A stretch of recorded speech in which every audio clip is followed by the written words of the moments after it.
Welcome to Is It Healthy, a podcast from Healthiest Radio.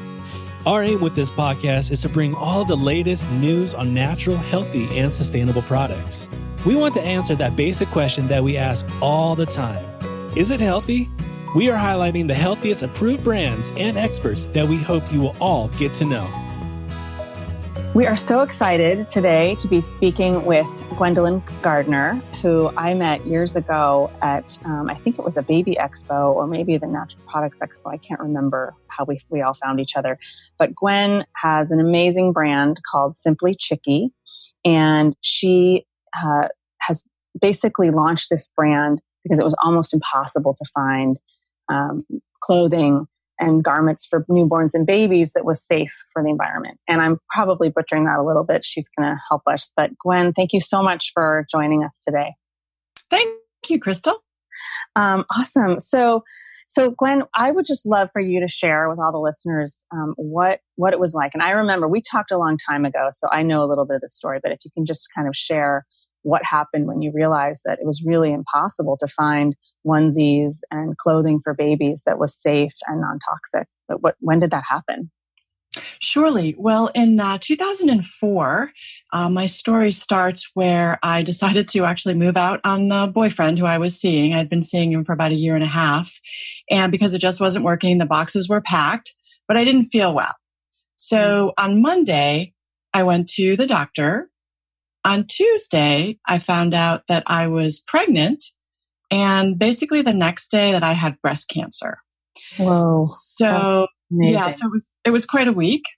I'll say. I still continued moving out, but I really kind of looked at my entire environment at that time, started looking at what I was eating, what I was wearing, what I was putting on my skin, what I was washing my dishes with, what I was washing my clothes with, and really cleaned up my environment as best I could. I was operated on and the cancer was excised, and obviously I'm fine because my daughter just turned 14. Congratulations on both those things. Thank you. But I started thinking, I'm really funny. So I thought, well, I could start a clothing line, a baby clothing line, and put funny sayings and graphics on clothing, and that would be really cute. So I started looking into textiles, and I discovered the dirty secret of the conventional cotton crop, regular cotton. And I discovered that conventional cotton is one of the most polluting crops in the world. You know, that's really interesting that you should say that, because most people don't know that. And I think when we were talking about it, I didn't know that the cotton crops were one of the sort of most chemical field toxic crops in America, or maybe outside of America. You'll let me know. Well, really, it just anywhere it's grown, it's one of the most toxic. 7 of the 15 most carcinogenic chemicals known to humans are sprayed on the cotton crop in the form of pesticides and insecticides, because it's not an easy crop to grow.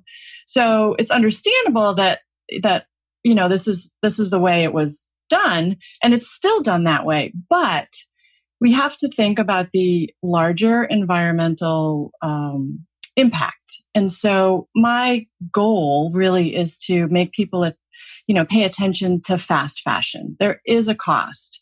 It doesn't cost you a lot right now, but down the line, it is going to cost you in your health, in your children's health, in your grandchildren's health. So I really wanted to put the focus on babies, because babies have really thin skin. It's thinner than ours. Obviously that's why they get more rashes, but I think that people don't necessarily make that connection. Right. So, yeah. I think when you were researching cotton crops, where did you find this information, and how did you kind of come to like the aha moment of like, oh gosh, this is something that I need to take on and research more? I mean, you're healing, you have a new baby, why did you decide at that moment, this is sort of a passion of mine? Well, it was that wonderful thing called the internet, that just takes you down a rabbit hole, and you Google textiles and good textiles and bad textiles. And then you go down the hole of cotton and then organic cotton. And then I was just aghast at the horrible things that the conventional cotton crop are doing to the environment and people, like the people who farm the cotton wherever they are, regular cotton. They are known to come down with, rashes and hives and fevers, and they die of cancer sooner. Of course. And then I thought, well, you know what? Where is all this spraying going? Well, it's getting into the ground and our water. Right. So we're drinking it. So was it hard for you at that point? There's so many things I wanted to ask you. So, because I even the word conventional really bothers me. I don't understand why, like when you go to even Whole Foods and there's conventional produce, and I want to say, like, what does that mean? That's a misleading term. Conventional, it should say it's full of pesticides. But was it hard to find cotton crops that were either in the U.S. or outside of the U.S. that were not using these harmful chemicals and pesticides? And then how could you trust them once you found a farm that said they had no ethical standards? Yes, it was difficult. But I eventually discovered GOTS, the GOTS, which stands for Global Organic Trade.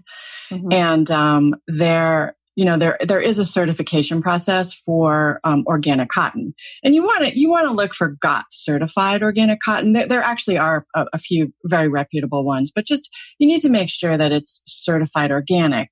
And you can find it, but you just have to search for it. And what that means is that the crop hasn't been sprayed with insecticides or insecticides with it. Pesticides within the last 3 years.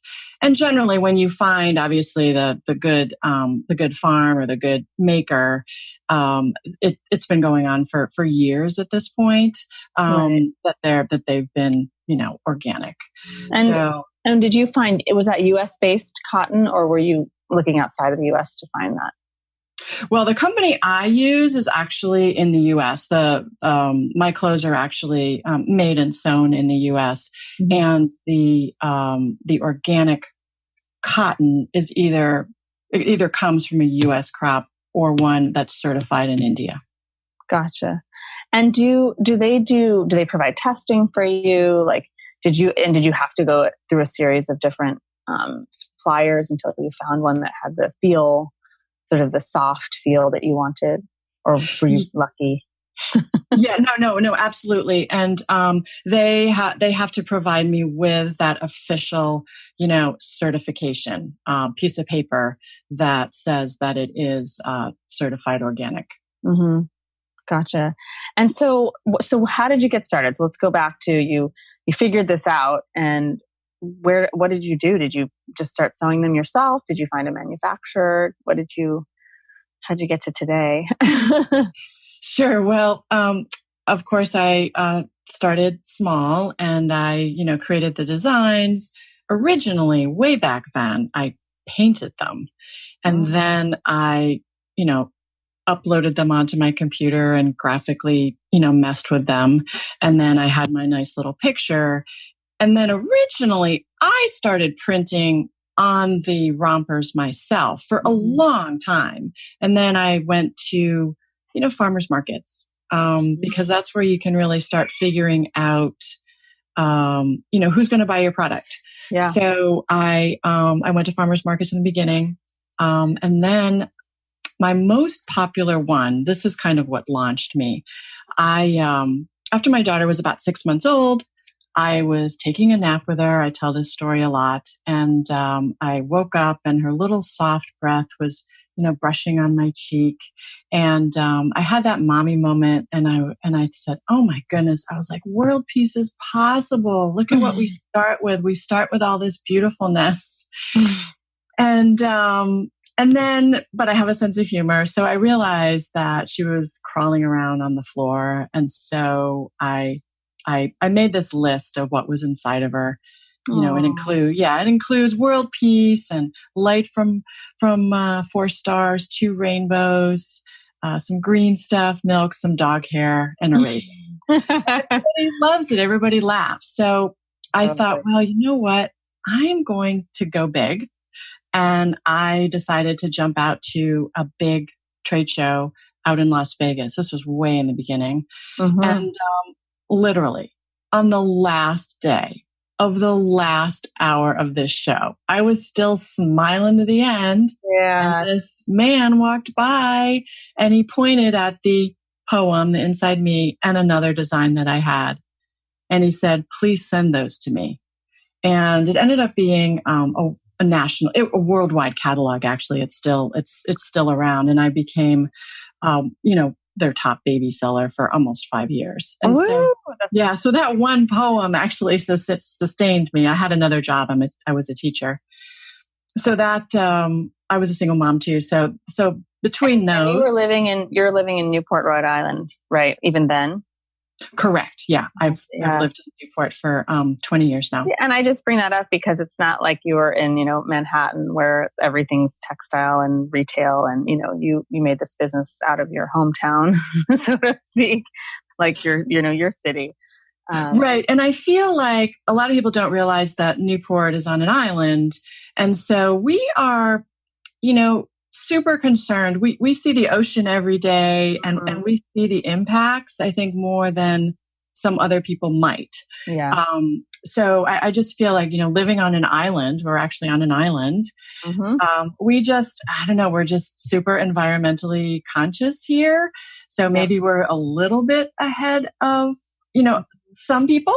And so that's why I was just being a little bit more proactive way back then. Yeah. And, we met when Healthiest was putting together subscription boxes for pregnant and new moms. And we found a few brands that we felt were as ethical as yours. No one as funny as you.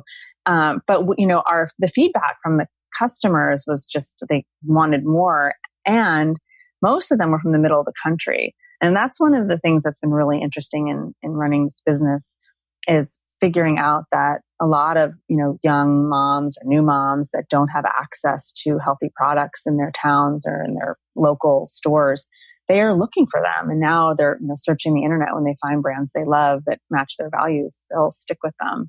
And I think that's what's sort of opening it up for people, because not everyone's going to be able to find you at a farmer's market, but everyone can find you online now, which is so exciting. and you sell to, well, let me go back to this. So you've gotten discovered, you get into this for 5 years, you've been working with this catalog, and where else did you decide to sell? And what were other ways that you got known as a brand? Well, I continued pounding the pavement and I did several smaller markets, holiday shows, Boston, New York, kind of all over New England. And then I've even jumped out to California. And then I started doing more bigger trade shows, Atlanta, Florida, Vegas, California, several in New England, New York, Boston, and started selling wholesale to the trade. So currently I'm in about 40 stores. I still continued to do a lot of markets every week from May until really the end of the year. And is this just you yourself, or who do you have a team now? Like, at what point did it stop being just you, Gwen? Well, I have independent contractors, so I have someone now who handles my website, simplychickieclothing.com. She manages the blog, makes sure that gets out in an appropriate fashion, and deals with my SEO. I have an individual who helps with my my social media, especially Facebook, which then posts to Twitter. I love Instagram, so I actually do the Instagram. It's kind of and because of Planoly, Planoly is my friend. Yeah. So I just sit down and basically create posts for at least 3 weeks up to a month, and then I just let those run. So nice. And so how are sales doing, and what is the next thing for you? Because you have, maybe you can describe some of your products, but what have you seen that has done really, really well? Has it always been the rompers, or are you finding some of the other products are doing really well for you as in sales? My rompers continue to be the baby rompers, the 3 to 6 size and the 6 to 12. continue to be my top sellers because I figured out who my client was. I call my client Auntie Gwyneth Paltrow. Basically, a corporate auntie who wants super high quality, is into organic, probably shops at farmers markets, is into the environment. And so they're typically want the cutest gift to give to their sister or their neighbor or someone they're working with. So that's why I sell a lot in Boston, literally on the street in a downtown crossing in the financial district, because I have corporate auntie walking by all day long. Right. Yeah. So and interestingly, because I hit another market heavily by working in the financial district, also, it's dad. It's corporate dad, because I'm really funny. And they love my train that says I too. Or I have a lobster, it says local catch. Or I have a little blue whale and it says little squirt big dreams. And then my latest one, I've sold out of. I have a little golf setting where there's a the golf flag hanging out and balls on the green. And I'd simply say miniature golfer. Oh my gosh. So cute. Walks by. I basically sell a couple every day when I'm at that market. So I'm like, So are you still doing farmers markets, or you're saying this is are you in a store in Boston? I am in about 40 stores around the country, but I also do the farmers markets because I feel like people need to connect with me. And I also feel like they need to touch the product, because there is a big difference between my product and a conventional, itchy, scratchy cotton onesie. So once they touch the product, they're like, oh my gosh, that is really soft. And then I say, well, that's my organic cotton. And so that's my question. Was it, when you found the organic cotton, have you been working with one supplier ever since and, have a good relationship with them? Or is it hard for them to keep up with the demand? I use a different supplier now. I originally worked with a California company, and then I worked with a Midwestern company, and now I work with a New York company, but I actually print them here in Rhode Island. So they're made in New York. And how did you figure out what kind of ink to use to print? Given sort of the ethos of the company. Sure. Well, I obviously looked into that. And so I spoke with my supplier, and I actually have a really great printer now. They print for a couple of very large companies in New England. And because they're so big, they have to adhere to the CPSIA guidelines, and that's the consumer, safety product. And he even recently said to me that clothing that is printed in the United States, you can't even get the bad ink now. So you need to be concerned where your product is actually printed. If it's printed outside of the United States, you really have to pay attention to, what is being printed, because if it's printed in the United States, you're going to be fine, because the ink, you can't even get the ink, basically. Right.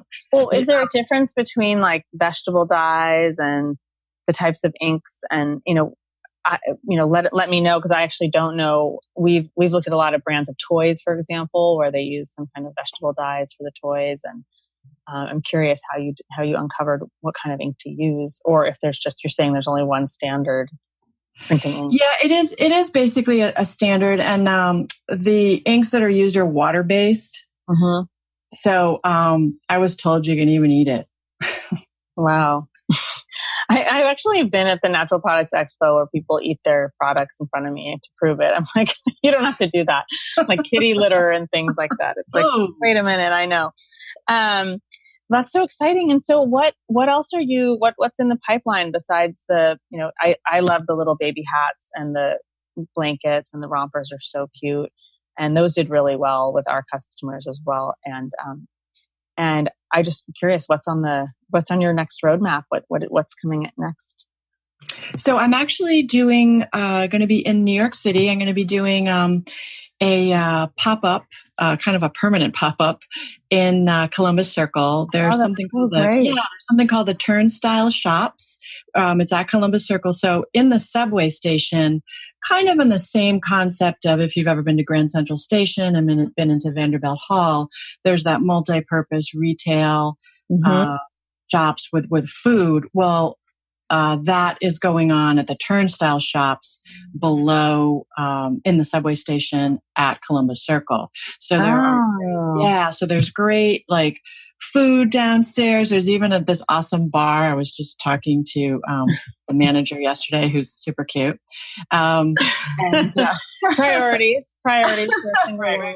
And then products too. There's, socks, and of course my clothing is going to be down there. And there are so great. So there's mixed retail at the Turnstile Shops, and I'm going to be one of the pop-ups down there starting in September. Great. That's so exciting. And do you do any adult clothing, or is it all for kids? It's funny you say that. I have had so many inquiries for my Inside Me poem to be put on adult that I have them printed, and they're on black t-shirts with white, and I'm actually going to be coming out with those in September. There are 4 other designs that I'm going to be having printed, and those are going to be coming out in the fall. I'm hoping to have them ready for a big New England trade show in September. Well, I love those bags you have, the totes, the naughty girl. Yeah, those are new. Oh, they're so cute. A naughty girl and local catch. Those are great. I hope people will go to your site, simplychickieclothing.com, and check them out. And you also, where are you selling online besides Simply Chickie? You're also on Amazon for some of your products. Where else online can people find you? I'm less so on Amazon. I haven't had great luck there, so I'm kind of like downsizing that. And I'm on anytownusa.com. I also wholesale through Faire, Faire, and Tundra. Yeah, and Faire, I like Faire a lot. I've just learned about them. They a great place to discover really nice brands, ethical brands. They do a really good job of curating awesome brands.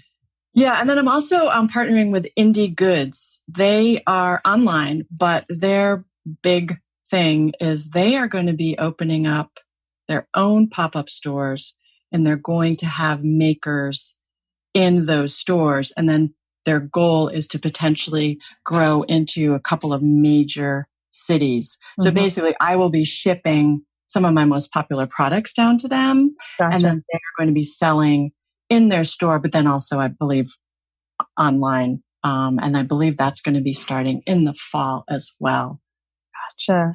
So what do you hope, what do you see next for you? I mean, you've been at this a long time, almost 14 years. And you said you were a teacher, and are you still teaching? No, I just spend all of my time doing Simply Chickie and have pretty much just done this for the last 2 years. Good for you. Yeah. And I would love to grow to be a global brand, and then have an ethical company, maybe potentially, buy the brand. But my goal is really to get that message out. Like, I really do want to save the planet. And that people laugh at me, my friends like, oh, well, what do you want to do? I'm like, well, I want to save the planet. Yeah. You know what? I love that. I mean, it's so interesting you should say that, because when I started Healthiest, I said, I want to fix the healthcare system. And people were like, what does that mean? That's too big. And I don't think people should dream small. I think you should, if you want to help save the planet, then that's what you should do. Well, because if we can change the fast fashion mindset, if we can really change the clothing industry, we can, because it's so massive and the mindset has switched to throwaway. Yeah. And so these terrible crops are everywhere. The people who work, with the clothing are just not treated well in a lot of instances. And so if we can change the fashion industry, we can make a big, huge difference. Yeah, it has ripple effects. And it's really interesting because I've been talking to a couple brands lately that, have a hard time with cost. How do you keep the cost so that you can compete in the marketplace? And kind of what you're saying is, that you are finding markets for people that are willing to spend a little more to make sure that they, or even take a little less margin so that they can make sure that the planet stays safe and people stay safe. And I think that's really admirable. And it's also upsetting, really, that we have that culture. I mean, the same really goes for furniture and other kinds of textiles, because the materials that we've been making, our sheets and towels and even just furniture itself, are unhealthy and emitting, gases all day long in your house. And so and less is more, right? Like if I imagine your onesies last for a really long time because they're made out of such high quality cotton. Exactly. And I do all of those things that you said. I take a less of, a smaller margin, and I do just really try to get that story out, that education out. Mm-hmm. And people do actually, these are heirloom products because they last so long. Mm-hmm. That I just had someone yesterday tell me that she's saving this Inside Me, poem, onesie. It's going to be an heirloom. She's going to save it for, future children and future family members. And because it just lasts. So buying one of mine is like buying 15 of the cheap ones. It's right. Initially, yes, more expensive, but in the long run, it's not, because you're going to use it over and over and over again. It's not going to disintegrate in the washing machine, and you can use it for your sister, your cousin, Right. Like pass it down, which is so smart. I do think that what I'm finding with the millennial moms and generation is they're really being thoughtful about which brands are supporting. So I know that they'll be excited to learn more about your brand. And a lot of the customers that we had, like I said, loved your brand. And now, have you taken any investment? Do you see like a path with that, or have you been completely self-sustainable? It's been really, really hard, but I've been self-sustainable. I know that story. Loans, credit cards. That's just the way that the cycle has been. I try to pay my loans off by the end of the year through the holiday season. But sometimes that's not always possible. Yeah. So it's personal savings, it's loans, it is credit cards. Good for you. It's another passion of mine in addition to health is really figuring out how women entrepreneurs get funded. And that's why I ask about it, because there's statistics about, I think 35% of businesses are owned by women. And 2% of all venture capital went to women-run companies last year. And I want to start a campaign that says, make it zero. Just tell us that we don't get funded by you, so we don't waste our time. Because it just felt like ridiculous at 2% of it. But I think that what keeps me really optimistic about this is that women are like survivors and warriors, and people like you that are passionate, and you're going to do anything it takes to get your brand going and out there. And it's really inspiring and nice to watch, because what you're doing has, helped your own family, helped your own health. Now you're helping other families and their health, and you're building a really awesome business that, you should be applauded, because you haven't been compromising. And that's the fear, right? Is that a lot of the larger brands have to make compromises because they have to answer to a lot of shareholders, and margins have to be what they need to be according to them. And they do have to compromise on the health and safety. And I don't know if you knew about this. There was a movie called Stink, and they talked about when you take kids' pajamas out of the packaging, how it stinks. Yeah. Because it's so full of chemicals. I know. Right? And so here you have your products, and I've folded and touched a lot of your products, packing them. so I know they do not stink. I can say that for sure. They feel amazing. That's why, selfishly, why I was asking a little bit about, adult clothes, because I would love to have like pajamas made out of the cotton that you use. So maybe down the road.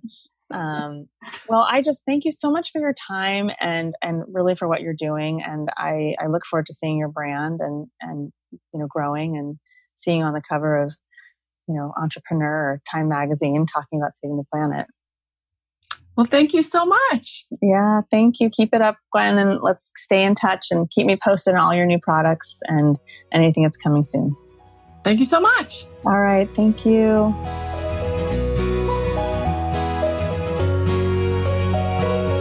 Thanks for listening to the Is It Healthy podcast. Be sure to visit healthiest.io to join the conversation, access show notes, and download our free browser extension that helps you find all the healthiest approved products while you shop.